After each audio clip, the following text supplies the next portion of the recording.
விதைப்பு அறுப்புன்னு பார்த்து சொல்லுங்க. ஆமாம், நம்மை தேவனுடைய ராஜ்யத்தை பற்றி பார்த்துருக்கிறோம். எப்படி பலன் கொடுத்தது என்பதை பார்த்தோம். என்ன விஸ்லிங் மாதிரி வருது, மாஸ்டர் கேட் மாதிரி. எப்படி பலன் கொடுத்தது நாம் செஞ்சோம் பார்த்தோம். ஆனால் கரெக்டாக ஆனால் இப்போ அது எப்படி நம்முடைய ஜீவித்தில் இந்த தேவனுடைய ராஜ்யத்தினுடைய காரியங்கள் எப்படி கிரியை செய்வது, எப்படி கிரியை செய்கிறது நாம செய்ய போறோம், பார்க்க போகிறோம். ஹல்லேலூயா, ஆமென். தேவனுடைய ராஜ்யம் அது விதைப்பு அறுப்பு என்றதான ராஜ்யம். இந்த தேவனுடைய ராஜ்யத்தை பற்றி பார்க்கும் என்றால் மார்க்கின் புஸ்தகம் 4ஆம் அதிகாரம் 26, 27 போன வாரம் விட்டது நாம் ஸ்டார்ட் பண்ணுவோம்.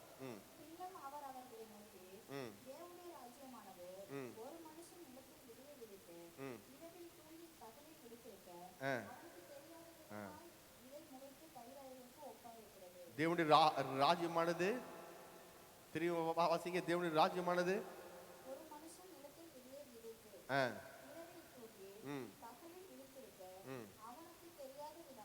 அவனுக்கு தெரியாத விதமாய் விதை முளைத்து, நான் சொன்ன இந்த தெரியாத சொல்லுங்க அவனுக்கே. அப்ப அவனுக்கே தெரியாத விதமாய் இந்த இடத்துல தான் என்ன செய்யறான், அப்படி பிசாசு உள்ளுக்குள்ள என்றானா. அவனுக்கே தெரியாத விதமாய். அப்போ ஏங்க போட்டிருக்கு, ஒரு விதை வேஸ்டிங்கன்னா வார்த்தையை நான் இப்போதைக்கு பாக்கிலும் 1000 மடங்கு பெருகுவேன் அப்படின்னு நீங்க விதையை வேஸ்டிங்கன்னா அதை என்ன செய்ய, டெய்லி சொல்லிக்கிட்டே இருக்கணும். டெய்லி சொல்லிட்டே இருக்கணும். நான் கடன் கொடுப்பேன் கடன் அப்படின்னு சொல்லிட்டீங்கன்னா, திங்கக்கிழமை சொல்லிட்டீங்கன்னா அப்புறம் அவ்வளோதான், முடிஞ்சு போச்சுங்க. திரும்ப அடுத்த மாதம் திங்கக்கிழமை சொல்லக்கூடாது. அது டெய்லி நீங்க சொல்லிட்டு. இப்போ சொல்ல சொல்ல சொல்ல என்ன ஆகும், உங்க வாழ்க்கையில எந்த முன்னேற்றமும் இருக்காது. ஹலோ சொல்லுங்க, வாழ்க்கையில எந்த முன்னேற்றமும் பார்க்க முடியாது. நல்லா ஞாபகம் வச்சுக்கோங்க.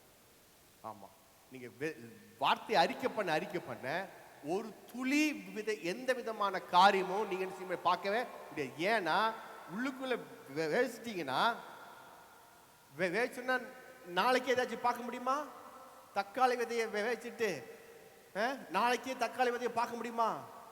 சொல்லுங்க, பார்க்க முடியாதுல்ல. அப்போ தக்காளி விதை நாளைக்கே பார்க்க முடியாது, ஏன்னா அது கொஞ்சம் நாள் எடுக்கும். அப்போ நாம என்ன செய்யணும், நம்பிக்கையோட அதுக்கு என்ன செய்ய, எப்பொழுதும் நாம் அதுக்கு தண்ணியை ஊற்றிக்கிட்டே இருக்கிறோம். வேச்சிருக்கோம் வரும், வேச்சிருக்கோம் வரும், வேச்சிருக்கோம் வரும். அதுதான் சொல்றேன், விதைச்சொன்ன இன்னைக்கு வேச்சிட்டு நாளைக்கு நமக்கு எல்லாம் வரும்னு நினைக்கக்கூடாது. இன்னைக்கு நீங்க வேச்சிட்டீங்கன்னா, நீங்க அது டெய்லி விதைச்சி விதைச்சி விதைச்சி வார்த்தைய சொல்லிக்கிட்டே இருக்கும் பொழுது அது உங்களுக்கே தெரியாத விதமா. நான் என்ன சொல்லி கொடுத்தேன் போன வாரம்? அதுக்கு யாரு நல்ல உதாரணம், யாரு சொல்லி கொடுத்தேன்? அத்தி மரம். சொல்லுங்க. ஆமா, அத்தி மரத்தை பார்த்து ஏசு என்ன பண்ணாரு? சபிச்சார். சபிச்சொன்ன அது நீ கொண்டு ஒரு காலம் கனியை வராது அப்படி சொன்ன. அப்புறம் என்ன பண்ணாரு? சொல்லிட்டு சொல்லுங்க, சொல்லிட்டு வீட்டில் போய் போன் நோயிட்டு இருந்தாரா? எதுக்கு நாளை காலையில் எழுந்துச்சு நம்ம சொல்லிட்டு வந்திருக்கோம், நைட்டு காலையில் எழுந்துச்சு 7 மணிக்கு ஃபோன் பண்ணி கேட்டுருவோம், 7 மணிக்கு பார்த்துருவோம். சொன்னாரா? இல்லை, பேசாம படுத்துக்கிட்டேன். ஆள் விட்டாரா? பேதுரு விட்டாரா? யாக்கோ விட்டாரா? யோவான் அவருக்கு பிடிச்சமான விட்டு போய் பார்க்க சொன்னாரா? எதுவுமே சொல்ல பாருங்க. பண்ணிட்டு பேசாம இருந்தாரு. இவங்க போறாங்க, ஆண்டவரே அவர் அதை கண்டுக்கவே இல்லை. அதை கண்டுக்கவே ஏன்? அவருக்கு தெரியும், சொன்னா நடக்கும். அதான் சொல்றது மார்க்கின் புஸ்தகம் 11ஆம் அதிகாரம் 23ஆம் வசனம். மார்க்கின் புஸ்தகம் 11:23. எவனாகிலும் பெயர்ந்து சமுத்திரத்திலே தள்ளுண்டு போ என்று சொல்லி தான் சொன்னபடியே நடக்கும் என்று தான் சொன்னபடியே நடக்கும் என்று சந்தேகப்படாமல் விசுவாசித்தார். தன் இதயத்தில் சந்தேகப்படாமல் விசுவாசித்தால் சொன்னபடியே ஆகும் என்று மெய்யாகவே உங்களுக்கு சொல்லுகிறேன். எல்லாம் கை சொல்லுங்க. அவன் சொன்னபடி ஆகும். அவன் சொன்னபடி ஆகும். அவன் சொன்னபடி ஆகும். நான் சொன்னபடி ஆகும். நான் சொன்னபடி ஆகும். கைகள் போட்டு ஏன் இப்போ கஷ்டமோ, ஏன் வாழ்க்கை கஷ்டம் நீங்க சொல்லிருக்கீங்க, அதான் உங்களுக்கு ஆயிட்டு இருக்கு. ஒரே பிரச்சனை ஐயா, ஒரே ஒரே வியாபாரமே. நமக்கு வியாபாரம்லாம் இப்பெல்லாம் ஒண்ணுமே இல்லைங்க. சொன்னபடி ஆகும். ஹலோ, இருக்கீங்களா? இப்பெல்லாம் வியாபாரம் எனக்கு ஒண்ணுமே இல்லை, சொன்னபடி ஆகும். ரொம்பலாம் இப்பெல்லாம் வைக்க முடியாதுங்க, சொன்னபடி ஆகும். முன்னமெல்லாம் இப்ப வியாபாரம் செய்யவே முடியாதுங்க. நல்லா கவனிங்க. முன்னமெல்லாம் இப்ப வியாபாரம் செய்ய முடியாதுங்க. அப்படின்னா இருக்கும் சொன்னபடியே சொல்லிவிட்டு அப்புறம் ஜெபிக்கிறதுங்க. ஆண்டவரே கொட்டுங்க, ஆண்டவர் நீ தான் சொல்லிட்டீங்க 5 மணிக்கு கொட்டுங்க கொட்டுங்க சொல்லி ஜெபம் பண்ணிட்டு காலையில் போய் உட்காந்துன்னு சொன்னா முன்னமெல்லாம் ஆகாதுங்க. வியாபாரம் ரொம்ப நல்லா வைக்க முடியாதுங்க. இப்படிதான் சொன்னபடி ஆகும். புரிதா புரியலைங்களா? 5 மணி நேரம் ஜெபிக்கிறது கராபரா கராபரா 5 பேர் ஜெபிச்சுக்கிட்டு அன்னிபாசை போட்டு ஜெபம் பண்ணிட்டு 1000 மடங்கு பெருகுவாயாக, கோடா கோடியே பெருகுவாயாக, ஆண்டவரே ஐஸ்வர்யம் வீட்டில் இருக்கட்டும் ஆண்டவரே சொல்லிட்டு கடைக்கு என்ன செய்யறது? முன்ன மாதிரிலாம் இல்லைங்க வியாபாரம். அதை பாருங்க விரிச்சோன்னு இருக்கு. எவனும் வரமாட்டான், வந்தாலும் கிடைக்காது. அப்படிலாம் கிடையாது. இப்பெல்லாம் 2 ரூபா 3 ரூபா வைக்கிறதே பெருசு. சொன்னபடி ஆகும். கை கொடுத்துங்க. சொன்னபடி ஆகும். சொன்னபடி ஆகும். என்ன சொல்றீங்களா அப்படிதான் ஆகும். ஹல்லேலூயா. இப்போ புரியுதுங்களா? ஜெபிக்கிறது ஒண்ணு, இடிக்கிறது ஒண்ணு. என்ன சொல்வாங்க அதுக்கு? நல்ல பழமொழி. படிக்கிறது ராமாயணம், இடிக்கிறது பெருமா கோயில். அந்த மாதிரிதான். தூக்குறது பைபிள், பேசுறது எல்லாமே ஆகாது, முடியாது, நான் நடக்காது, இவெல்லாம் மாறவே மாட்டான்.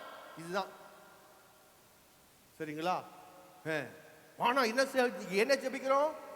1 பேதுரு புஸ்தகம் 1ஆம் அதிகாரம், சரி 1 பேதுரு புஸ்தகம் 3ஆம் அதிகாரம் 9ஆம் வசனம் எல்லாம் வாசிங்க சொல்லி வாசிக்கிறோம். தீமைக்கு தீமையும் உதாசனத்துக்கு உதாசனத்தையும் சபைக்கு சரி கட்டாமலும் அதற்கு பதிலாக நீங்கள் ஆசீர்வாதத்தை சுதந்திரம் கொள்ளும்படி அழைக்கப்பட்ட என்று அறிந்து ஆசீர்வதிங்க. சொல்லுங்க, அறிந்தே அறிந்தே சொல்லுங்க. ஆசீர்வதிங்க சொல்லுங்க. யாரை ஆசீர்வதிங்க சொல்றாரு? சொல்லுங்களேன். உங்க மனைவிய சொல்லுங்க. மனைவி ஆசீர்வதிங்க, புருஷன் ஆசீர்வதிங்க, பிள்ளைகளை ஆசீர்வதிங்க, வேலை ஆசீர்வதிங்க, கையும் பிரயாசத்தை ஆசீர்வதிங்க, எல்லாம் ஆசீர்வதிங்க ஆசீர்வதிங்க சொல்லிட்டு நாம சரி இதுக்கு கை வச்சு வேற ஜெபிக்கிறோம். மனைவி ஆஸ்வதிக்கிற ஆண்டவரே, பள்ளி ஆஸ்வதிக்கிற ஆண்டவரே, புருஷன் ஆஸ்வதிக்கிற ஆண்டவரே, என்னுடைய வியாபாரத்தை ஆஸ்வதிக்கிற ஆண்டவரே, சபையை ஆஸ்வதிக்கிற ஆண்டவரே அப்படின்னு சொல்லிட்டு ஜெபம் பண்ணிச்சாச்சா? 10 மணிக்கு இந்த ஆளு மாறவே மாட்டாங்க. என் புருஷங்காரன் இந்த ஆள மாற போறானா? இவெல்லாம் மாறவே மாட்டான், ஜென்மத்துக்கு மாற மாட்டான். அல்லேலூயா. மனைவி பார்த்து சொல்றது, இவெல்லாம் மாறவே மாட்டாங்க. ஜெபிக்குது, ஜெபிக்குது ஆசீர்வதியும். எப்படிங்க? ஆசீர்வதியும். மனைவி ஆசீர்வதியும், பிள்ளை ஆசீர்வதிக்கும், மருமகள் ஆசீர்வதிங்க, அவங்கள இவங்கள சொல்லிட்டு நல்ல இட்லி சாப்பிட்டோன்னே 10 மணிக்கு மேல போய் செய்யணுமோ, இவெல்லாம் மாற மாட்டான், அவெல்லாம் மாற மாட்டாங்க ஐயா, அவன் மாற மாட்டான், இவன் மாற மாட்டான், யாரும் மாற மாட்டான். அப்புறம் எதுக்கு ஜெபிக்கிறீங்க? அல்லேலூயா. என்ன ஜெபிக்கிறீங்களோ, என்ன சொல்றீங்களோ, தலை போனாலும் அங்கேயே நிக்கணும். அல்லேலூயா. வர மாத்தவே கூடாது. ஆமென். சூழ்நிலைகள் உங்களை மாற வைக்கும் மாதிரி தெரியும். பிலிப்பியர் புஸ்தகம் 3ஆம் அதிகாரம் 19ஆம் வசனம். என் தேவன் தம்முடைய ஐஸ்வர்யத்தின்படியே என் குறையெல்லாம் இம்மையிலே கிறிஸ்து இயேசுவுக்குள் நிறைவாக்குவார். என் தேவன் தம்முடைய ஐஸ்வர்யத்தின்படியே என் குறையெல்லாம் கிறிஸ்து இயேசுவுக்குள், மகிமையிலே போட்டு இம்மையிலே, அது தவறான மொழிபெயர்ப்பு, இம்மையிலே நிறைவாக்குவார். அப்போ இம்மையிலே நிறைவாக்குற கர்த்தர் இன்மையிலே ஆமா என்னுடைய எல்லா குறையும், குடும்ப குறைகள், வியாபார குறைகள், பிசினஸ் குறைகள், பண குறைகள், என்னுடைய உடம்பு சரீர குறைகள் எல்லாத்தையும் அவர் செய்வாரு இப்பொழுதே நிறைவாக்குவார். சொல்லுங்க, நிறைவாக்குவார், நிறைவாக்குவார், நிறைவாக்குவார் சொல்லிட்டு அப்ப சொல்லும் போது என்ன செய்யும்? சொல்லும் போது என்ன செய்யும்? உங்களுக்கு எதுவுமே நடக்காது, எதுவுமே நடக்காது. அதான் சொல்றது, சொல்லும் போது உங்களுக்கு தெரியாத விதமாய் ஒண்ணுமே நடக்காது. அப்போ சொல்லும் போது என்ன செய்யும்? ஆட்டோமேட்டிக்கா உங்கள் ஜீவித்துல 100 ரூபா கையில இருந்துச்சுன்னா, அப்படிங்க 100 ரூபா கையில இருந்துச்சுன்னா அது 50 ரூபாயா ஆகும். என் தேவன் தம்முடைய ஐஸ்வர்யத்தின்படியே என் குறையெல்லாம் அப்படிங்கும் போது உங்ககிட்ட எவ்வளவு 100 ரூபா இருக்கும்? சொல்லி முடிச்ச 100 ரூபாய் என்ன செய்யும்? 50 ரூபா கம்மியாகும். திரும்பி என் தேவன் என் ஐஸ்வர்யத்தின்படியே என் குறையெல்லாம் இம்மையிலே அப்படி சொல்லும் போது 50 என்ன செய்யும்? திரும்பியும் 30 ஆகும்.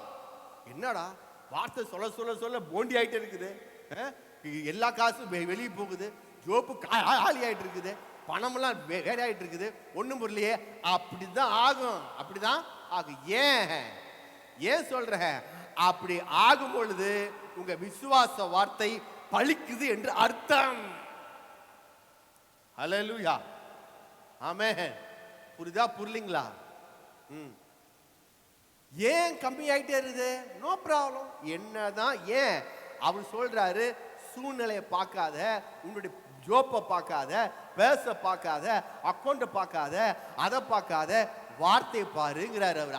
அதுதான் சொன்னேன், ரோமர் புஸ்தகம் 4 சொன்னேன், அவன் அதை எண்ணாதிருந்தான். எப்படின்னா தன் சரீரம் செத்து போனதையும் சாராவுடைய சரீரம் செத்து போனதையும் கொஞ்சமாச்சு நம்பிக்கை இருந்துச்சு. ஆக ஆக ஆக அவனுக்கு அவன் சரி செத்து போச்சு இல்லை, அது என்னவே இல்லை. சொல்றேன், வார்த்தை சொல்ல சொல்ல உங்க சூழ்நிலை வேற மாதிரி ஆயிட்டே இருக்குதா?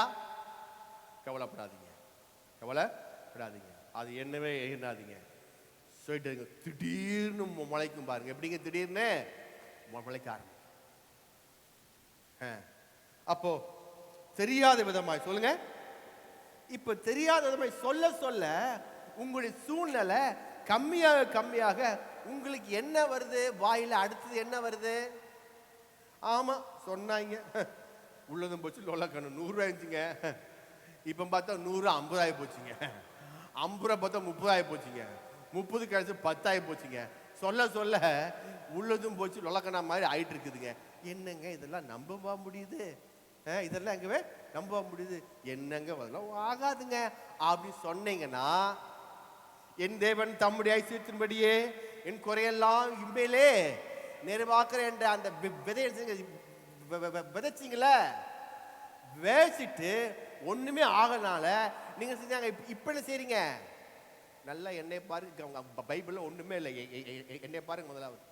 ஆமே, உள்ளுக்குள்ள வார்த்தைய வேசிட்டு அப்புறம் சரிங்க தூக்கம் வராம நோண்ட ஆரம்பிக்க. சொல்லுங்க, நோண்ட ஆரம்பிக்க. என்ன நோண்ட ஆரம்பிக்கிறீங்க? ஒன்னும் நடக்கிறது இல்லைங்க, ஒன்னும் ஆகிறது இல்லைங்க, எதுவுமே பண்றது இல்லைங்க, ஒன்னும் இல்லைங்க அப்படின்னு நோண்ட ஆரம்பிச்சிட்டீங்கன்னா, இப்போ உள்ளுக்குள்ள விதைச்ச விதைய பிசாசு நினைச்சிடான். எப்படி உள்ளுக்குள்ள வார்த்தையை எப்படி விதைச்சிங்க? உங்க வாயை கொண்டு சொல்லுங்க, உங்க வாயை கொண்டு விதைச்சிங்க. என் தேவன் என் ஐஸ்வர்யத்தின்படியே என் குறையெல்லாம் இன்றைக்கு இந்த காலை வேளையில இப்பொழுது ஞாயிற்றுக்கிழமையில நிறைவேற்றுவார் அப்படின்னு விதைக்கிறீங்க. கொஞ்ச நேரம் கழிச்சு திங்கிழமை செவ்வாய்க்கிழமை போகும்போது போக போக உங்களுக்கு என்னங்க ஒன்றும் ஆகாதுங்கும் போது இப்போ உங்க வாயை கொண்டு என்ன செய்யுங்க? அதைய நோண்டி விதைய எடுத்து வெளியே போட்டுருங்க. இப்போ நோண்டி விதையை எடுத்து வெளியே போட்டுட்டீங்களா? வெளியே எடுத்து நோண்டி உங்க வாயை வச்சு நோண்டி வெளியே எடுத்து வெளியே போட்டோன்னே இப்போ விளைவிக்கும்படி திரியுமாய் விளைவிக்கத்தக்கதான காரியம் அங்கே எதுவுமே நடக்காது. புரியுதா புரியலீங்களா? உங்க வாய்க்கு நீங்க தூக்கி வெளியே போட்டீங்களா? வெளியே போட்டுட்டீங்களா? அப்ப உங்க வாயை தூக்கி வெளியே போட்டோம்னா அப்புறம் என்னாச்சுங்க? திரும்பி ஏதாச்சும் உங்க வாழ்க்கையில் ஏதாச்சும் லாபம் வருமா? சொல்லுங்க, வராது. இப்படிதான் கிறிஸ்துவ ஜீவிதத்தில் இதுதான் முறை. வேற எந்த முறை இருந்தாலும் சொல்லுங்க, நாங்க வரோம். அல்லேலூயா. ஆமா, இல்ல வேற முறை இருக்குதுங்க. ஏன்னா நான் இந்த பைபிளை முடிச்சு நான் உங்க பிள்ளை நான் ரெடி. வேற எந்த முறையும் என்ன செய்யாது நமக்கு, அதெல்லாம் கைகூடாது. இந்த முறை தான் சரியான முறை. இப்படிதான் இயேசு சொல்றாரு. சரிங்களா? திரும்பி வாசிங்க 4ஆம் அதிகாரம். எப்படி எனில் நிலமானது முன்பு மலையையும் பின்பு கதிரையும் கதிரிலே நிறைந்த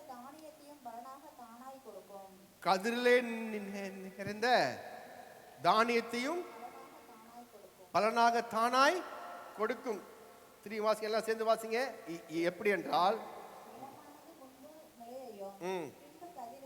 முன்பு முளையையும் பின்பு கதிரையும் கதிரிலே நிறைந்த தானியத்தையும் பலனாக தானாய். அப்படின்னா என்ன? படிப்படியா நடக்குது. ஒரு ஸ்டெப் பை சொல்லுங்க, ஸ்டெப் பை ஸ்டெப் சொல்லுங்க. கை கொடுத்துங்க. Step by step, step by step, படிப்படியா படிப்படியா.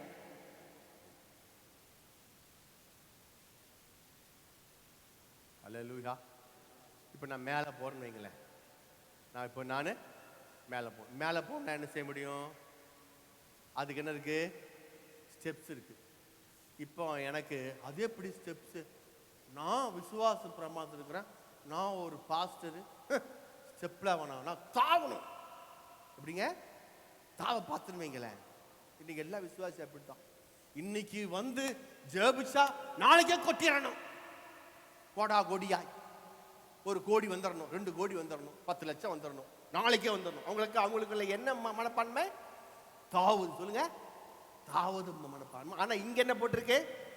முன்பு முளையையும் பின்பு கதிரையும் கதிரை நிறைந்த தானியத்தையும் பலனாக ஸ்டெப் பை ஸ்டெப்பா வரும். இப்ப எனக்கு இங்கிருந்து மேலே போறதுக்கு ஸ்டெப் இருக்குன்னு வைங்களேன். நான் இந்த ஸ்டெப்பை யூஸ் பண்ணாதபடி நான் இங்கிருந்து தாவணம் வைங்களேன். தாவணம் என்ன ஆகும்? கைகால உடஞ்சி மேலிருந்து கீழே வரணும். இப்போ நான் மேலிருந்து கீழே வரணும். ஸ்டெப்ஸ் இருக்கு, ஸ்டெப்ஸ் இங்கே இருக்கு. நான் என்ன செய்கிறேன்? ஸ்டெப்பை பயன்படுத்தாம மேலிருந்து கீழே பார்க்குறேன். என்னது? வேத வார்த்தை சொல்லுகிறது. வேத வார்த்தை சொல்லுகிறது என்னது? உன் பாதம் கழிடாதபடி தூதர்கள் கரங்களை எடுத்து உன்னை எழுந்துவார்கள். நான் இப்போ 3ஆம் மாடிலிருந்து கீழே குதிக்க போறேன். நான் ஸ்டெப்ஸ் எனக்கு தேவையில்லை, ஸ்டெப்ஸ் எனக்கு தேவையில்லை அப்படின்னு மேலிருந்து கீழே குதிச்சேன்னா 108 போய் எல்லாம் ஹாஸ்பிட்டலில் ஜிஹெச் போய் படுத்துருப்பாங்க. கைகாலம் தூக்கி வச்சு கட்டி தொங்கிட்டுருப்பாங்க எல்லா பக்கம். புத்தி விளையாடலும் செய்வான் அவன். ஸ்டெப்ஸ் டக்கு அவன் கீழே இறங்கி வந்து அவன் பாட்டு முழுவ வேலைக்கு போயிட்டு இருப்பான். அல்லேலூயா. புரிதா பொருளிங்களா? நல்லா ஞாபகம் வச்சுக்கோங்க. நல்லா அப்போ ஸ்டெப் சொல்லுங்க. ஸ்டெப் பை ஸ்டெப்பா தான் கீழே இறங்கி வரணும். மேலிருந்து தாவுனா யாருக்கு அடி? நமக்கு தான் ரொம்ப சேதாரம். ஆமே. அதே போல இங்கிருந்து மேலே ஏறணுங்களே, இங்கிருந்து பில்டிங் மேலே ஏறணும் பார்க்குறேன். என்ன பெரிய ஸ்டெப்ல நான்லாம் மேலே ஏற முடியாதுங்க. இப்போ நான் தேவனால் பிறந்தவன் எவனும் உலகத்தை ஜெயிப்பா. இப்போ நான் ஜெயம் பெற்று நான் அப்படியே மேலே இந்த சைக்கிள் மேலே பறக்க போறேன் அப்படின்னு சொல்லிட்டு நான் செய்வேன். பின்னாடி இருந்து பில்டிங் பார்த்துன்னு சரி இங்கிருந்து ஓடி வரேன். ஓடி வந்து நிற்கிறேன். தாவருக்கு நிற்கும் போது பார்த்தா இவ்வளோ பெரிய பில்டிங்கு தாவ முடியல. திரும்பி பேக் சைடு போறேன், திரும்பி பின்னாடி போறேன், திரும்பி ஓடி வந்து திரும்பி தாவலை பார்த்தா திரும்பி பெருசா இருக்குது. இப்படி நான் ஓடி வந்துட்டே டைம் ஆகும்போது தோறி என்னால் தாவ முடியாது. அதுக்கப்புறம் நான் செய்கிறேன், ரொம்ப சோர்ந்து போய் சொல்லுங்க, சோர்ந்து போயிடுறேன். தாவ முடியல, என்னால் தாவ முடியல. இன்னைக்கு தான் ஏன் விசுவாசி சோர்ந்து போயிட்டாங்க, ஏன் அவங்களுக்கு ரொம்ப இதாயிட்டாங்க? ஏன்னா அவங்க தாவணும்னு சொல்லி அவங்க ரொம்ப எதிர்பார்க்குறாங்க. எப்படிங்க தாவணும் அப்படின்னு? ஸ்டெப் பை ஸ்டெப் சொல்லுங்க, ஸ்டெப் பை ஸ்டெப்பாக தான் வரணுங்க ஐயா. நம்முடைய வாழ்க்கையில் எப்படிதான் ஈசாக்கு சத்தமா சொல்லுங்க, வர சொல்லுங்க, வர வர விருத்தி அடைந்து. ஈசாக்கு வர வர விருத்தி அடைந்து மகா பெரியவனானான். ஈசாக்கு வர வர, அப்போ ஸ்டெப் பை ஸ்டெப்பா தான் செய்ய முடியும். நமக்கு ஆசீர்வாதங்கள் மேல வரும். எல்லாமே எப்படி உங்க வாழ்க்கையில ஒரு கடை வச்சிங்கன்னா, எனக்கு சொல்லி கொடுத்தாரு ஒருத்தர், சரிங்களா? ஒரு கடையை வச்சிங்கன்னா அந்த கடை பிக்கப் ஆகிறதுக்கு 5 வருஷம் ஆகுமா? அந்த கடை பிக்கப் ஆகிறதுக்கு 5 வருஷம் ஆகுமா? ஒரு வியாபாரம் எதுனாலும் சரி, தோசைக்கு ஹோட்டல் கடையோ அல்லது மளிகை கடையோ எதை கடை எடுத்தாலும் அந்த கடையை பிக்கப் பண்ணுறதுக்கு 5 வருஷம் ஆகும். சொல்ல அப்போ படிப்படியாக தான். சொல்லுங்க, உங்களுக்கே தெரியும் நாம் எப்படி நம்முடைய ஜீவித்தில் கல்யாணம் முடிச்சோன்னே குழந்தை எப்படி குழந்தை பிறக்குதுல்ல. யாருக்காச்சும் 30 வயசு குழந்தை பெற்று எடுத்துருக்கீங்களா? 30 வயசு குழந்தை உங்க வீட்டில் வச்சிருக்கா? 30 வயசு குழந்தை, அந்த குழந்தை பிறந்தோடனே ஹலோ டேடி பம்மி டக்குன்னு சொல்லுதா? என்ன சொன்னேன்? பிறந்தோடனே என்னப்பா சாப்பிட்டியா அப்படி கேட்குதா குழந்தை? எங்கேயும் அப்படி இருக்காது. குழந்தை பிறந்தோன்னே பார்த்தீங்கன்னா அப்படியே இத்தினூண்டு இருக்கு. இப்படிங்க இத்தினூண்டு பிறந்திருக்கும். வந்து எல்லாம் எட்டி பார்ப்பாங்க. வீட்டில் வந்துட்டு ஐயா என்ன இத்தினூண்டு பெற்றிருக்கேன் அப்படியே கேட்பாரு. அவர் கேட்க மாட்டார். பார்த்தானா நல்ல குழந்தை அப்படின்னு அதுக்கு என்ன செய்வார்? அதுக்கு அந்த குழந்தைக்கு ஸ்டெப் பை ஸ்டெப்பா முதல்ல தாய்ப்பால், அப்புறம் செர்லாக்கில் ஸ்டெப் பை ஸ்டெப் இருக்கு. செர்லாக்கில் ஸ்டெப் பை ஸ்டெப் இருக்கு. அதுக்கப்புறம் தயிர் சாதம், அப்படியே எடுத்தோடனே சிக்கன் பிரியாணி விட்டுனான்னு செய்யும் குழந்தைக்கு. அவ்வளோதான். வெண்டிபாளையத்தில் குழி பறிக்க வேண்டியதான். எடுத்துன குழந்தைக்கு சிக்கன் பிரியாணி ஊட்டக்கூடாது, போய் சேர்ந்துடும் பிறந்த குழந்தைக்கு. ஸ்டெப் பை சொல்லுங்க, ஸ்டெப் பை சொல்லுங்க, ஸ்டெப் பை சொல்லுங்க, step by step, step by step, step by step. இப்போ அந்த குழந்தைக்கு அப்படியே ஊட்டி ஊட்டி ஊட்டி அது அப்படியே வளர்ந்து வளர்ந்து வளர்ந்து அதுக்கு என்ன தெரியும்? அந்த குழந்தைக்கு சின்ன குழந்தை இருக்கும் போது எது எடுத்தாலும் எடுத்து வாயில வச்சுக்கும், எது எடுத்தாலும் வாயில வச்சுக்கும். சேர் எடுத்தாலும் சாவியா எடுத்து வாயில வச்சுக்கும், பின்னா எடுத்து வச்சுக்கும், எல்லாமே முடியா கிழிச்சு பிடிச்சி வெளியே வச்சு கடைசியில் கையை எடுத்து வாயில வச்சுக்கும். கையை எடுத்து வாயில வச்சுக்கும் பாருங்க. அதுக்கு என்ன? எது எடுத்தோ எடுத்து வாயில போட்டுக்கணும். அதுக்கு எப்ப என்ன தெரியும்? எடுத்தோன்னே வாயில போடணும், அதான் அதுக்கு தெரியும். அப்புறம் பெருசு ஆக ஆக என்ன செய்யும்? அதுக்கு நாம் அதுக்கு ஒவ்வொன்றா கை அப்படி இது கை வந்து அதுக்கு இல்லை, ஒவ்வொன்றா சொல்லி கொடுப்போம். எல்கேஜி யூகேஜியில் போய் ஒவ்வொன்றா ஸ்கூலில் கொடுத்து சொல்லி கொடுத்தோன்னா அது இப்போ பெருசாகி இப்போ என்ன செய்யும்?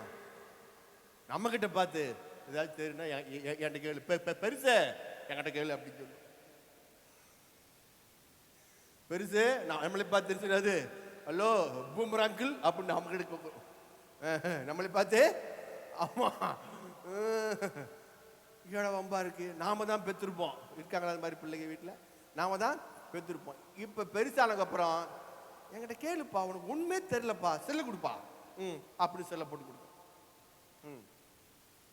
அல்லேலூயா சொல்லுங்க, படிப்படியா சொல்லுங்க, படிப்படியா தான். அப்போ இந்த படிப்படியா முன்னேறும் பொழுது என்ன ஆகுதுன்னா அங்கதான் பிரச்சனை ஆயிடுச்சு பாருங்க. எபிரேயர் புஸ்தகம் 10 அதிகாரம் 35 36. எபிரேயர் 10 அதிகாரம் 35 வசனம் 6 வசனம். ஆகையால் மிகுந்த பலனுக்கு ஏதுவான சொல்லுங்க. எப்படிப்பா படிக்கணும்?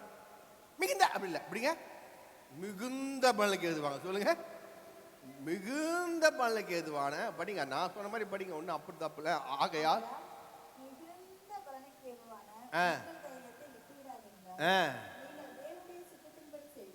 நீங்கள் தேவனுடைய சித்தத்தின்படி செய்து வாக்குத்தத்தம் பண்ணப்பட்டிருக்கீங்களா? என்னெல்லாம் வாக்குத்தத்தம் பண்ணப்பட்டிருக்குது? என்னெல்லாம் வாக்குத்தத்தம் பண்ணப்பட்டிருக்கு? எவ்வளோ வசனம் எப்படிங்க? எவ்வளவு வசனம் தெரியுமா வாக்குத்தத்தம் இருக்கு நமக்கு? வாளாகாமல் தலையாகுவேன், போகில ஆசீர்வதிக்கப்பட்டிருப்பாய், வரையில ஆசீர்வதிக்கப்பட்டிருப்பாய், அநேக ஜாதி கடன் கொடுப்பாய், இப்பொழுது பார்க்கலாம் 1000 மடங்கு பெருகுவாய், சின்னவன் 1000 சிறுவன் பலஜாதி ஆகுவான், ஆஸ்தி ஐஸ்வர்யம் வீட்டில் இருக்கும். இப்படி பல வாக்குத்தத்தம் இருக்கு பாருங்க. அந்த வாக்குத்தத்தை பெறும்படிக்கு பொறுமை உங்களுக்கு வேண்டியதா இருக்கிறது. ஹலோ, என்ன வேணும்? கை கூடி சொல்லுங்க. பொறுமை. பொறுமை சிஸ்டர், பொறுமை வேணும். பிரதர், பொறுமை வேணும். பொறுமை வேணும்.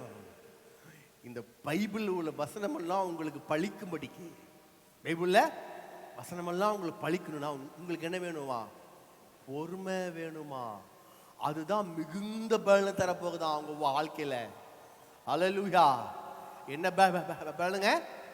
மிகுந்த பலனுக்கு ஏதுவான, மிகுந்த பலனுக்கு ஏதுவான உங்க தைரியத்தை விட்டு விடாதீங்க. அப்போ வாதத்தை பெறும்படிக்கு பொறுமை எங்களுக்கு. அப்போ சில ஆண்டவரே பொறுமையை தாரும் ஆண்டவரே அப்படின்னு ஜெபிக்கிறாங்க. எனக்கு நல்ல பொறுமை தாங்க ஆண்டவரே, எனக்கு பொறுமை கொடுங்க, பொறுமை கொடுங்க. பொறுமைங்கிறது கர்த்தர் கையில இல்லை. அல்லேலூயா, ஆமென். பொறுமைங்கிறது நம்முடைய ஆவிக்குரிய பயிற்சியில் உண்டு. எப்படிங்க ஆவிக்குரிய பயிற்சி? சொல்லுங்க. பிராக்டிஸ் பண்ண. எப்படிங்க பிராக்டிஸ் பண்ண? டாக்டர் படிச்சாலும் செய்வாங்க. டாக்டர் பிராக்டிஸ் பண்ணுவாங்களா இல்லையா? அப்போ டாக்டர் பிராக்டிஸ் பண்ணும்போது எத்தனை பேர் டாக்டர் போட்டு தள்ளுவார்? அதுக்காக சொல்கிறாங்க. அப்படி இல்லை. டாக்டர்கிட்ட ப்ராக்டிஸ் பண்ணிங்கன்னா ஒரு மாத்திரை எழுதி கொடுப்பார் டாக்டர். எழுதி கொடுத்தோடனே அந்த மாத்திரை சாப்பிட்டு வாங்கம்பார். உடனே சாப்பிட்டு உடனே சாப்பிட்டுட்டு ஒரு 3 நாள் கழிச்சு வந்து என்னை பாருங்கம்பார். உடனே 3 நாள் கழிச்சு வந்து பார்க்கும்போது உடனே கேட்பார், நான் கொடுத்த மாத்திரை எப்படி இருந்துச்சு? இந்த மாத்திரை நல்லா இருந்துச்சுங்க டாக்டர். அப்படியா? அதை குறித்து வச்சுக்குவார். குறித்து ரெப்புறான் பாருங்க, மெடிக்கல் ரெப்பு. அவன் தான் புதுசாக மாத்திரை தண்டுப்பு போயிருப்பான், இதை கொடுங்க நல்லா இருக்கும் அப்படின்னு. இப்போ யாருக்கு கொடுத்து செக் பண்ணுறாரு? நமக்கு. நமக்கு செக் பண்ணி தான். இதனால தான் 3 நாள் கழிச்சு வாங்க சொல்கிறது டாக்டர்லாம். 3 நாள் கழிச்சு வாங்க ஏன்னு சொல்கிறாங்க? இதனால தான். கொடுத்து பார்க்குறது எப்படின்னு. நல்லா இருந்துச்சுன்னா டக்குனு குடிச்சு வச்சுட்டு திரும்பி தம்பி நல்லா கொடுக்குப்பா, அதே மாத்திரை கொடுத்து பார்த்து நல்லா இருக்காமா. இதுதான் கொடுத்து ப்ராக்டிஸ் பண்ணு. கொடுத்து ப்ராக்டிஸ் பண்ணுறேன். Doctor practice. வக்கீல் ப்ராக்டிஸ் எப்படிங்க? லாயர் பிடிச்சோன்னா அதுக்கும் ப்ராக்டிஸ் பண்ணுவாங்க. ஒரு கேஸ் கொடுப்பாங்க, ஜெயிக்கலையா, சரி போய் அடுத்துக்கு. இப்படியே கொடுத்து இதுதான் பொறுமைங்கிறது. நாமும் சொல்லுங்க பயிற்சி விடுங்க, பயிற்சியில் முன்னு கற்றுக்கொள்ளுகிற காரியம். ஹல்லேலூயா, பிரைஸ் தி லார்ட். இப்போ நீங்கள் இப்படியே தவறான வார்த்தைலாம் பேசியிருப்பீங்க எல்லாரும். நானும் அப்படி தான், சரிங்களா? நானும் அப்படி தான். எனக்கு சொல்லுலாம் வரும்போது சில இடத்துல போது நானும் பேசியிருப்பேன். அப்போது நானும் சரி நீங்களும் சரி, நம்ம யாரும் கம்ப்யூட்டர் கிடையாது. நம்ம யாரும் கம்ப்யூட்டரு கிடையாது. சொல்லலாம் அப்படியே அப்டேட் பண்ணி பாரு. வார்த்தை உங்களுக்கு வேறமா இருக்கும், எனக்கு வேறமா இருக்கும். எனக்கு ஆமாம் என்னடா இது ஊழியம் இன்னும் எப்படி ஏதோ நான் கண்டபடி ஏதோ ஒன்று பேசியிருக்கலாம். இப்போ பயிற்சி படுத்த அதெல்லாம் நான் விட்டுறது. வேணாம், தப்பு. இதுதான் சொல்கிறேன். இப்போ இங்கே பொறுமைங்கிற எந்த அர்த்தம்? கன்சிஸ்டன்சி. சொல்லுங்க. கன்சிஸ்டன்சி சொல்லுங்க. சொல்லுங்க. அப்படின்னா சீராக இருப்பது. சொல்லுங்க. சீராக இருப்பது. தமிழ்ல எதுக்கு இங்கிலீஷ்ல போட்டு? தமிழ்ல சீராக இருப்பது. சொல்லுங்க. சீராக இருப்பது அப்படின்னா என்ன அர்த்தம்? எந்த விசுவாசத்தில் இருக்கிறோமோ அந்த விசுவாசத்துல சீராக இருக்கு. சீராக. இப்போ நல்ல சூழ்நிலை வந்தாலும் சரி, கெட்ட சூழ்நிலை வந்தாலும் சரி, நாம் சொன்ன வார்த்தையை மாற்றக்கூடாது. அதான் சீராக இருப்பது. அதான் பொறுமை. அதான் பொறுமை. சொன்ன வார்த்தை மாற்றவே மாட்டாங்க பாருங்க. சொன்ன வார்த்தை ஆமா சீராக இருப்பது. அதான் என்னதான் பிரச்சனை வந்தாலும் சரி, என்னதான் ப்ராப்ளம் இருந்தாலும் சரி, சொன்ன வார்த்தை தான். அதுல எந்த விதமான மாற்றமும் எங்கேயுமே இல்லை. என்னதான் யார் தான் என்ன சொன்னாலும் சொன்னதான். தானியேல் புஸ்தகம் 7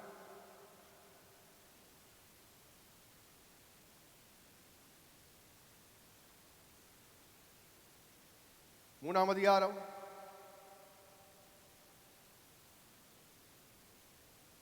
பக்கம் 1032 பழைய ஏற்பாட்டில். தானியேல் புஸ்தகம் 3ஆம் அதிகாரம் 14ஆம் வசனம். நேபுகாத்நேச்சார் அவர்களை நோக்கி, சாத்ராக் மேஷாக் ஆபேத்நேகோ என்பவர்களே, என் தேவனுக்கு ஆராதனை செய்யாமலும் இப்போதும் எக்காலம், நாகசுரம், கிண்ணரம், வீணை, சுரமண்டலம், தம்புரு முதலான சகலவித கீத வாத்தியங்களின் சத்தத்தையும் நீங்கள் கேட்கும்போது காண விடுது. நான் பண்ணி வைத்த சிலையை பணிந்து கொள்ள ஆயத்தமா இருந்தால் நல்லது. பணிந்து கொள்ளா விரும்புகிறாயில் அந்நேரமே எரிகிற அக்கினி சூளையின் நடுவிலே போடப்படுவீர்கள். உங்களை என் கைக்கு தப்புவிக்க போகிற தேவன் யார் என்றான்.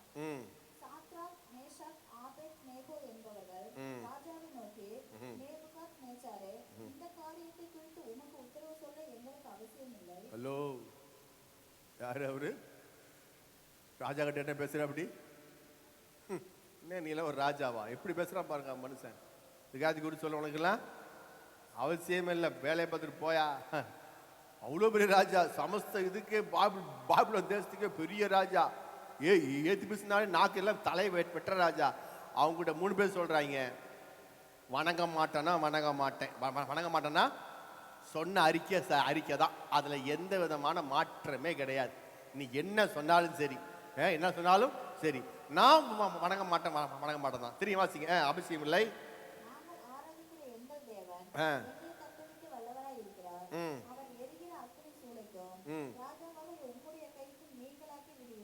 இப்போ அவர் என்ன வார்த்தை அறிக்கை பண்றாங்க? என்ன வார்த்தை அறிக்கை பண்றாங்க? நாங்கள் ஆராதிக்கிற எங்கள் தேவன் எங்களை தப்புவிக்க வல்லவரா இருக்கிறார். நான் சொல்றேன், நாம் ஆராதிக்கிற தேவன் உங்க கடன் பிரச்சனையிலிருந்து தப்புவிக்க உங்களுக்கு வல்லவரா இருக்கிறார். நான் ஆராதிக்கிற தேவன் கூடுதல் பிரச்சனையிலிருந்து உங்களை விடுதலையாக்க அவர் வல்லவரா இருக்கிறார். நாம் ஆராதிக்கிற தேவன் உங்களுடைய ஜீவிதத்துல வருமானத்தையும் ஆசீர்வாதங்களை கொடுத்து உங்களை மேலே மேலே கொண்டு வரக்கு அவர் வல்லவரா இருக்கிறார். ஆமென். சொன்னதுதான் வல்லவரா இருக்கிறார். எல்லாம் சொல்லுங்க, வல்லவரா இருக்கிறார், வல்லவரா இருக்கிறார். இப்போ சொல்றாரு, அவர் எரிகிற அக்கினி சூளைக்கும் ராஜாவுடைய கைக்கும் நீங்களாக்கி விடுவிப்பார். இதுதான் விசுவாச வார்த்தை. இதுதான் விசுவாச வார்த்தை. ஆமென். ஹல்லேலூயா. அவர் எனக்கு வல்லவரா இருக்கிறாரு, என்னை விடுவிப்பார். இப்ப ராஜா கோவம் சூழ்நிலை வேற மாதிரியா மாறுது. வாசிங்க கீழே. இப்ப அடுத்தது ஒரு காரியம், விடுவிக்காம போனா சரின்னு சொல்லி வச்சிருக்கேன். யாரோ 3 பேர் பேசிருப்பாங்க. விடுவிக்காம போனாலும்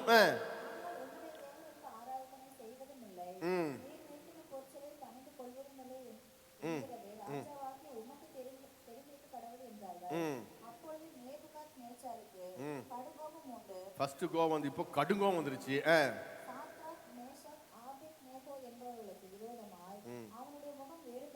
அல்லேலூயா. சொல்லுங்க, முகம் வேறுபட்டாலே கோபம். சொல்லுங்க, முகம் வேறுபட்டாலே கோபம். எனக்கு கோபமே இல்லையே, ஆனா மூஞ்சி போட்டு பார்த்துருக்கீங்களா? மூஞ்சி ஒரு மாதிரி கோணியா போயிட்டு இருக்கு. இல்லை, எனக்கெல்லாம் கோபம் இல்லைங்க, நாங்களாம் கோவச்சுக்கலாம் மாட்டோங்க, அப்படிலாம் நாங்கள் இல்லைங்க. ஆனால் இருக்கும் மூஞ்சி, சிரிக்க மாட்டாங்க. இல்லை, ஒரு மாதிரி இருக்கு. இல்லை, நீங்க தப்பா நினைக்காதீங்க, நான் நல்லா தான் இருக்கிறேன். சாப்பிடுங்க, தாங்க, சாப்பிடுங்க. ஆமா, அவர் சாப்பிடும்போது அதை பார்க்கும்போது பார்த்துருக்கீங்களா? இது மாதிரிலாம் சேஷ்டைகள்லாம். அல்லேலூயா. ஆமென். முகம் சொல்லுங்க, முகம் வேறுபடுது. முகம் வேறுபட்டாலும் உள்ளுக்குள்ள கோபம் இருக்கிற அர்த்தம். முகம் பேசும்போது முகம் உருன்னு போயிடும். அதெல்லாம் கிடையாது. ஏமா கோபப்படுற? கோபம்லாம் பண்ணலைங்க. முகம் நமக்கு டக்குன்னு நமக்கு தெரிஞ்சிடும் என்ன பண்றாங்க, எப்படி இருக்குன்னு. ஹல்லேலூயா. இதே தான் முகம் அங்க வச்சுச்சு பாருங்க. ஆதியாம் புஸ்தகம். ஆண்டவர் அவர் யாரு? ஆண்டவர்கிட்டே வந்து சொல்றான் பாருங்க. ஆதியாம் புஸ்தகம் 6ஆம் அதிகாரம், ஆதியாம் புஸ்தகம் 4ஆம் அதிகாரம் 4 5 6. காயீனையும் அவன் காணிக்கையும் அவர் அங்கீகரிக்கவில்லை. ம் அப்பொழுது காயீனுக்கு மிகவும் எரிச்சல் உண்டாகி அவன் முகநாடி வேறுபட்டது. முகம் நாடி அவனுக்கு மூஞ்சி மாறிடுச்சு பாருங்க. ஆண்டவர் கேட்கிறார், கர்த்தர் அப்பொழுது கர்த்தர் காயீனை நோக்கி, ஆ. உனக்கு ஏன் எரிச்சல் உண்டாயிற்று? ம். உன் முகநாடி ஏன் வேறுபட்டது? ம் நீ நன்மை செய்தால் மேன்மை இல்லையோ? ம் நீ நன்மை செய்யாதிருந்தால் பாவம் வாசற்படியில் படுத்திருக்கும். ம் அவன் ஆசை உன்னை பற்றிருக்கும், நீ அவனை ஆண்டு கொள்ளுவாய் என்றார். இப்போ அவர் சொல்றாரு, ஏன் காயினை பார்த்து ஏன் முகம் நாடி மூஞ்சி டக்குன்னு மாறக்கூடாது. இப்போ ஐயாக்கு யாருக்கு இங்க கோபம் ஃபுல்லா வந்துச்சு? நேபுகாத்நேச்சர் எப்படிங்க? ஆமா, சும்மா கடுங்கோபம் உண்டாகி முகம் நாடி வேறுபட்டுச்சு. கடுங்கோபம் உண்டா. அப்புறம் கீழே வாசிங்க. சூளையை சாதாரணமாய் சூடாக்குவதை பார்க்கிறோம். தானியேல் 3ஆவது 10ஆம் வசனம். சூளை சாதாரணமாய் சூடாகுது பார்க்கிலும் 7 மடங்கு அதிகமாய் சூடாக்கும்படி உத்தரவு கொடுத்து 7 மடங்கு. அவர் கோவம் வந்து எப்படி திக்கிப்போம்? 7 மடங்கு அதிகமா உத்தரவு கொடுத்துட்டாரு. சாத்ராக், மேஷாக், ஆபேத்நேகோ என்பவர்களை ம். எரிகிற அக்கினி சூளையிலே போடுவதற்கு ம். அவர்கள் கட்டுப்படி தன் இராணுவத்தில் பலசாலிகளாகிய புருஷருக்கு கட்டளையிட்டான். தன் இராணுவத்தில் பலசாலிய புருஷனுக்கு கட்டளையிட்டான். எல்லாம் சேர்ந்து வாசிப்போம். அப்பொழுது அவர்கள் தங்கள் சால்வையோடும் நீசர்களோடும் பாகையோடும் மற்ற வஸ்திரங்களோடும் கட்டப்பட்டு எரிகிற அக்கினி சூளையில் நடுவே போட்டார்கள். ராஜாவின் கட்டளை கடுமையானபடினால் சூளை மிகவும் சூடாக்கப்பட்ட பாடினாலும் அக்னி ஜோலையானது சாத்ராக், மேஷாக், ஆபேத்நேகோ என்பவர்களை தூக்கி போட்டு கொண்டு போன புருஷரை கொண்டு போட்டுச்சு. தூக்கி போட்டான் பாருங்க, அவனே சுத்தி போயிட்டான். அந்த அளவு அக்னி. எப்படி? அந்த அளவு 7 மடங்கு சூடான பயங்கரமான அக்னி, தாங்க முடியல. இப்போ கொண்டு போய் போட்டவன் செத்து போயிட்டான். விசுவாசம் அங்கதான் கிரியை செய்யுது. விசுவாசம் நாள் ஆக ஆக ஆக, காலம் ஆக ஆக ஆக, நேரம் ஆக ஆக, அங்க கடுமையான சூழ்நிலை 7 மடங்கு கடுமை. எப்படிங்க? 7 மடங்கு சும்மா ஹீட் ஆக ஆக இவங்க வார்த்தைய மாத்தல. வார்த்தைய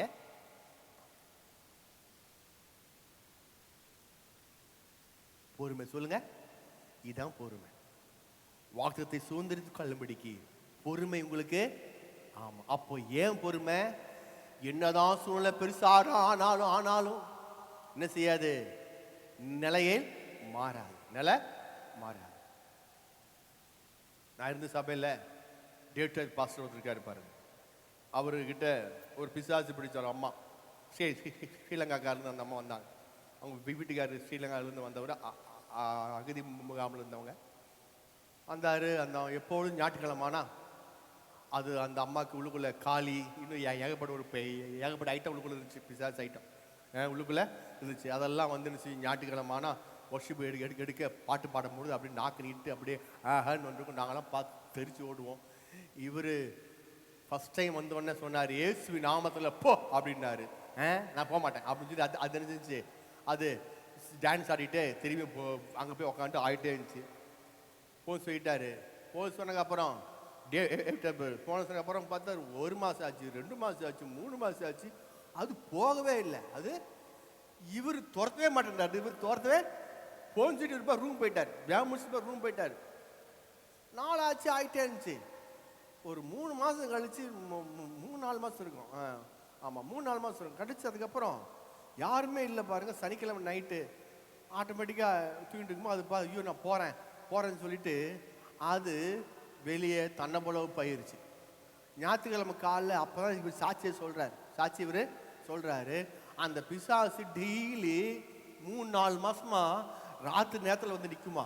நீ என்னை போக சொல்லிட்டியா? நான் எப்படி போவேன்? போக முடியாது. இவர் இப்படி சொல்லுவாரா, நீ போயிட்ட, நீ இருக்க மாட்டே, நீ போயிட்டேன்னு சொல்லி இவர் விசுவாசத்தை பொறுமையுடனே கடைபிடிக்கிறதுக்கு அந்த பேயை வச்சு இவருக்கு கர்த்தர் பழக்கி வச்சாரு. ஹல்லேலூயா. பிராக்டிஸ் பண்ணாரு பாருங்க. ஆமா, சொன்னாரு. அது டெய்லி இரவு வந்தோன்னே என்னுடைய தரிசனத்தில் ஜெபத்தில் வரும்போது சொல்லணும். நான் சொன்னேன், நீ போயிட்ட சொல்லிக்கிட்டே இருப்பேன் பாருங்க. ஆட்டோமேட்டிக்காக 4 மாதம் ஜெபமே பண்ணல, அது பாட்டு தன்னை போல பயிற்சி. சொல்றாரு, ஏன் விசுவாசத்தை கனப்படுத்தும்படியாக, ஏன் விசுவாசத்தை பயிற்சிப்படுத்தும்படியாக, ஏன் விசுவாசி கர்த்தர் மேலே கொண்டு போக முடியாக, நான் சொன்ன வார்த்தையில மாறாதபடி சொன்னதுதான் அப்படி நினைச்சிட்டே இருந்தேன் பாருங்க. ஆட்டோமேட்டிக்காக கிரிஞ்சிச்சு. ஹல்லேலூயா. நான் சொல்லலாம், உங்க வார்த்தை நீங்க பிரசங்கம் பண்றதுக்கு வார்த்தை நீங்க கேட்டிருக்கலாம், நீங்க உங்க விசுவாச வார்த்தை பேசலாம். நான் சுகமாயிட்டேன், இயேசுவின் தலைமுறையில் சுகமாயிட்டேன்னு சொல்லலாம். உங்க வியாதிகள், பிரச்சனைகள், போராட்டங்கள், கடன்கள், வியாகுலங்கள், குடும்ப கஷ்டங்கள் ரட்சிக்கப்படுவாயாக சொல்லும் போது அப்பதான் அவங்க செய்வாங்க, மாலை போட்டு நிற்பாங்க. சொல்லுங்க, என் குடும்பம் ரட்சிக்கப்படும் ஆண்டவரே அப்படின்னா அந்த அம்மா அப்பதான் மாலை போட்டு நிற்கும்.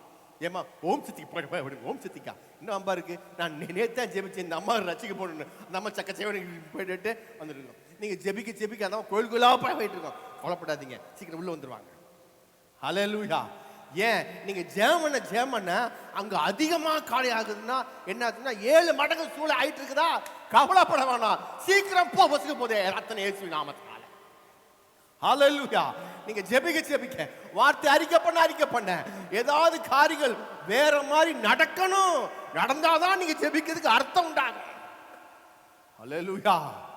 ஒன்னா பதில் கிடைக்கணும், அல்லது பதிலுக்கு ஆப்போசிட் என்னாகும் உண்டாகணும். டேவிட் பாஸ்டர் போய் ஜெபம் பண்ணாங்க பாருங்க. ஒருத்தர் ஜெபம் பண்ணும் போது 102 டிகிரி காய்ச்சல், 102 டிகிரி காய்ச்சல். ஜெபம் பண்ணி முடிச்சோன்னே அவர்கிட்ட ஜெபம் பண்ணி முடிச்சு அடுத்த நாள் போகும்போது 104 டிகிரி காய்ச்சல். 102 இன்ச்சு, இப்போ 104 ஆச்சு. உடனே அப்படி கேட்டோம், சொன்னாரு, ஜெபிச்சதுக்கு ஏதோ ஒன்று ஆகுது இல்லப்பா, நான் ஜெபிச்சதுக்கு ஏதோ ஒன்று, எந்த கிரியில தான் தப்பு, ஜெபிச்சு டவுட், ஏதோ ஒன்று 102 அப்படியே ஏதோ கிரி ஆயிட்டு இருக்கு, கொல்லப்படாத, சீக்கிரம் கம்மியாயிரும் அப்படின்னாராம். ஹல்லேலூயா. 1 மடங்கு இல்லை 7 மடங்கு, சொல்லுங்க 7 மடங்கு, 102 104 106 என்ன பண்ணாலும் சரி கம்மியாகும், கவலைப்படாத அப்படின்னு சொல்லிட்டு இருந்தாராம் பாருங்க. ஆட்டோமேட்டிக்கா அடுத்த நாளே சொயின்னு கீழே காய்ச்சல் எல்லாம் போயிருச்சான். ஆமே. நீங்க ஜெபிக்கும் போது, வார்த்தை அறிக்கை செய்யும் போது, தசமமாக காணிக்க தரும் பொழுது, தேவனுக்கு விதைக்கும் பொழுது, உங்களுடைய பொருளாதாரத்தில் உங்களுடைய பிரச்சனை இல்லை, மற்ற காரியங்கள்ல எதுவுமே இல்லாம வேற மாதிரி சூழ்நிலை உங்களுக்கு உண்டாகலாம். கவலைப்படாதீங்க, பொறுமையாய் சீராய் இருந்தீங்கன்னா ஆட்டோமேட்டிக்கா எல்லா காரியங்களும் பொசிங்கி உங்களுக்கு லாபகரமான காரியம் உண்டாயிரும். ஹல்லேலூயா. கீழே வாசிங்க, தெரியும் வாசிங்க. சாத்ராக், மேஷாக், ஆபேத்நேகோ என்னும் அந்த 3 புருஷரும் கட்டுண்டவர்களாய் எரிகிற சூழ்நிலை நடுவிலே விழுந்தார்கள். அப்பொழுது ராஜாவாகிய நேபுகாத்நேச்சார் மந்திரிமார்களை நோக்கி 3 புருஷர் அல்லவோ கட்டுண்டவர்களாக அக்கினியை போடுவித்தோம்.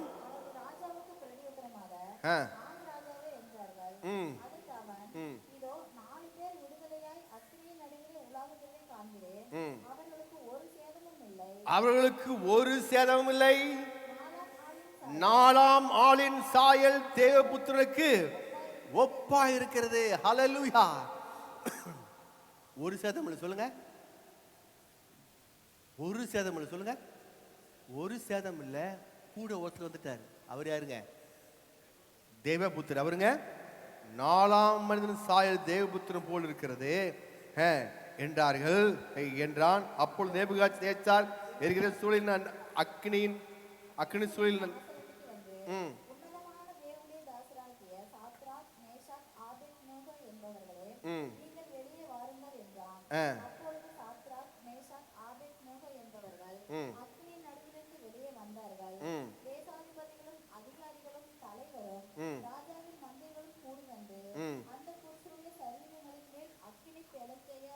அந்த புருஷனுடைய சரீரத்தில் அக்கினி பலன் செய்யாமலும் தலைமுடி கூட செய்யல, கருகல, அவருடைய சால்வைகள் செய்யல, சேதப்படுத்தல. ஹல்லேலூயா. ஆமென். இந்த தேவன் இன்றும் ஜீவிக்கிறார். என்றும் ஜீவிக்கிறார். பீகாரில் நான் ஊழியம் பண்ணிருக்கும் போது அங்கிருந்து மைக்கேல் ரோத்தாஸில் ஊழியம் பண்ற தம்பி மைக்கேல் அவர் வந்தார். அவர் இப்படிதான், நாங்கெல்லாம் ஊழியம் பண்ணிருக்கோம், ஒரு வேனில் ஊழியம் பண்ணிட்டு இருக்கோம். வந்தோடனே நம்முடைய இதுலேருந்து ஆப்போசிட் ஆளுகள்லாம் பிடிச்சிட்டாங்க அவரை. நாங்கள்லாம் வேனில் உட்காந்துருக்குறோம், அவர் அங்கே பிடிச்சிட்டாங்க. பிடிச்சி சும்மா அடின்னு ஒரு டீ கடை பாருங்க, ஒரு டீ கடையில் அவரை பிடிச்சி மைக்கில் பிடிச்சி சும்மா பிண்டாங்க. நாங்கள் ஜெம்ஸில் ஊழியம் பண்ணிருக்கும் போது அங்கே சரி அடிக்கிறாங்க அவரை. சும்மா அவர் பாட்டு கீழே குமிச்சிட்டாரு. குமிஞ்சுன்னா பெரிய பெரிய கட்டை, சும்மா கட்டை வச்சு முதுகுல பொழக்கிறாங்க. கட்டை ரெண்டா உடையுது. சும்மா அவர் அப்படியே அழுதுட்டு பேச சோத்ராண்டவர் அடிச்சு சும்மா ஒரு 10-15 பேர் இருப்பாங்க. அடிச்சு முடிச்சோன்ன எல்லாம் சோர்ந்து போயிட்டாங்க. இவர் எழுந்துச்சு, தம்பி ஒரு டீ போடுப்பா அப்படின்னாரு. டீ கடையில் உட்காந்துட்டு ஒரு டீ போட்டு தம்பின்னாரு. சாயா பண்ணாவோ, சாயா தீதி அப்படி ஹிந்தியில் பேசினோடனே சாயா கொடுத்தாங்க. கொடுத்து முடிச்சு நாங்கள் அங்கிருந்து கீழே உட்காந்துட்டோம். எங்கள் வேனில் அப்படியே கீழே குமிச்சுக்கிட்டோம் வேனுக்குள்ளே, நம்மளை அடிப்பாங்க அப்படின்னு. அப்புறம் குடிச்சிட்டு அப்படியே நேராக வந்துட்டு என்னென்ன அடித்து கட்டையெல்லாம் உடஞ்சி போச்சு. ஒரு 10-15 பேர் அடித்து சோர்ந்து போய் தூத்திட்டு சும்மா கிட்டத்தட்ட ஒரு அரை மணி நேரம் அடித்து துவைக்கிறாங்க. என்னென்ன இப்படி இருக்கு ஒன்று பாரு, ஏதாவது சட்டை பாரு, சட்டை கிளியில் சட்டைக்காவது பாரு சிறம் ஒன்றும் இல்லை. அவன் அடிக்கும் போதெல்லாம் பஞ்சுமத்தை எடுத்து தலைவாணி எடுத்து அடிச்ச மாதிரி இருந்துச்சான். எப்படிங்க தலைவாணி எடுத்து? எனக்கு வழியே இல்லை. கட்டையை தலைவாணி ஆக்கிட்டார். ஆமே, அவன் கட்டையை அடிச்சு முறியுது. இவரை கத்தறிஞ்சு ஆட்டோமேட்டிக்கா தலைவாங்கிட்டாரு. அடிச்சு முடிச்சு எந்திரிச்சு வராரு. பஞ்சு எடுத்து அடிச்ச மாதிரி இருந்துச்சுப்பா, எனக்கு ஒண்ணுமே இல்லைப்பா, கார் போலாம்ப்பா, அடுத்த கிராமத்துக்கு போலாம்ப்பா அப்படின்ட்டு. ஹல்லேலூயா. தேவன் இன்னைக்கும் ஜீவிக்கிறார். ஹல்லேலூயா. நம்முடைய தேவன் நேற்று மீண்டும் மாறாதவர். சாத்ராக் மேஷாக் ஆபத்து அப்ப மட்டும் இல்ல, இன்றும் அவர் நம்மோடு இருக்கிறார். எல்லாம் நாம ஏற்றிப்போமா? சமயம் ஆயிடுச்சு, அடுத்தாலும் தொடர்ந்து. சொல்ல வார்த்தைக சொல்ல விடுவித்தாலும் சரி, விடுவிக்காமல் போனாலும் சரி, என் தேவன் யார்? நான் ஆராதிக்க தேவன் எங்களை தப்புவிக்க வல்லவராகிறார். அக்கினி சுழிக்கும் ராஜாவின் கைக்கும் தப்புவிக்கிறவர், என்னுடைய எல்லா பிரச்சனைக்கும் தப்புவிக்கிறவர். அந்த வார்த்தை மாறவே கூட, வார்த்தை மாறாது. இதுதான் பொறுமை. நான் பொறுமையாய் சொல்ல தேவன் இன்றைக்கும் ஜீவிக்கிறார் என்பதை என் குடும்பத்தில், என் பிசினஸ்ல நிரூபித்து காண்பார். ஜீவிக்கிற தேவனா இருக்கிறார். கண்களை மூடுவோமா? ஹல்லேலூயா. ஓ ஹல்லேலூயா, ஹல்லேலூயா, ஹல்லேலூயா. எல்லாம் கையை பற்றி வச்சு சொல்லுவோம்னா, இன்று சொல்லுகிற ஒவ்வொரு விசுவாச வார்த்தைக்காக நன்றி ஆண்டவரே. இன்னிலிருந்து என் தேவன் எல்லா பிரச்சனைக்கும் என்னை தப்புவிக்க வல்லவரா இருக்கிறார். மாறாதவர் அவர், நேற்றும் இன்றும் ஜீவிக்கிறவர். நான் தேவனுடைய பிள்ளை, நீதிமான். இந்த வாரம் முழுதும் என் வழி வாய்க்கும், செய்கிற எல்லா காரியங்களும் வாய்க்கிற தேவன் என்னோடு உண்டு. அன்பின் பரலோக பிதாவே, உம்முடைய குமாரனா இயேசு நாமத்தில் வந்திருக்கிற தகப்பனே சுவாமி ராஜா, கர்த்தாவே தேவன் தகப்பனே, நாங்கள் ஆராதிக்கிற தேவன் எங்களை தப்புவிக்க வல்லவர் தகப்பனே சுவாமி ராஜா. எல்லா இக்கட்டுகளுக்கும், எல்லா பிரச்சனைகளுக்கும் கர்த்தாவே நீர் வல்லவராக இருக்கிறாங்க. உம்முடைய வார்த்தை இன்றுக்கும் மாறாதாண்டவரே. கர்த்தாவே வந்த ஒவ்வொரு மக்களுக்காக ஜெபிக்கிறோம். வந்த மக்களுடைய எல்லா பிரச்சனை அந்த தேவன் தாமே இன்று இயேசுவின் நாமத்தினால எல்லா பிரச்சனைகளும், எல்லா போராட்டங்களும், எல்லா விதமான காரியங்களும் இயேசுவின் நாமத்தினால விடுவிக்கப்படுவதாக. விடுதலை நாயனாகிய கிறிஸ்து குடும்பத்திலும், எங்க சபையிலும், எங்களுடைய வேலை ஸ்தலங்களிலும், எங்களுடைய போக்கில் வரத்திலும் இருந்து தகப்பனே ஜெயமாய் நடத்தும்படி ஜெபிக்கிறோம் ஆண்டவரே. வந்த ஒரு மக்களை ஆசீர்வதிக்கிறோம், திருநாமத்தை மகிமைப்படுத்தும். இயேசு மூலம் வேண்டிய பிதாவே, ஆமென். என் ஆத்மாவே கர்த்தரை ஸ்தோத்திரி, நாமத்தை ஸ்தோத்திரி. ஆமென். ஆமென். கிருபையும் பிதாவாகிய தேவனும் பரிசுத்தவான்கள் பாவங்களும் இப்பொழுது புதுசாக நம்மோடு இருப்பதாக. ஆமென். ஹல்லேலூயா. ஹல்லேலூயா. எல்லாருக்கும் சோத்திரம்.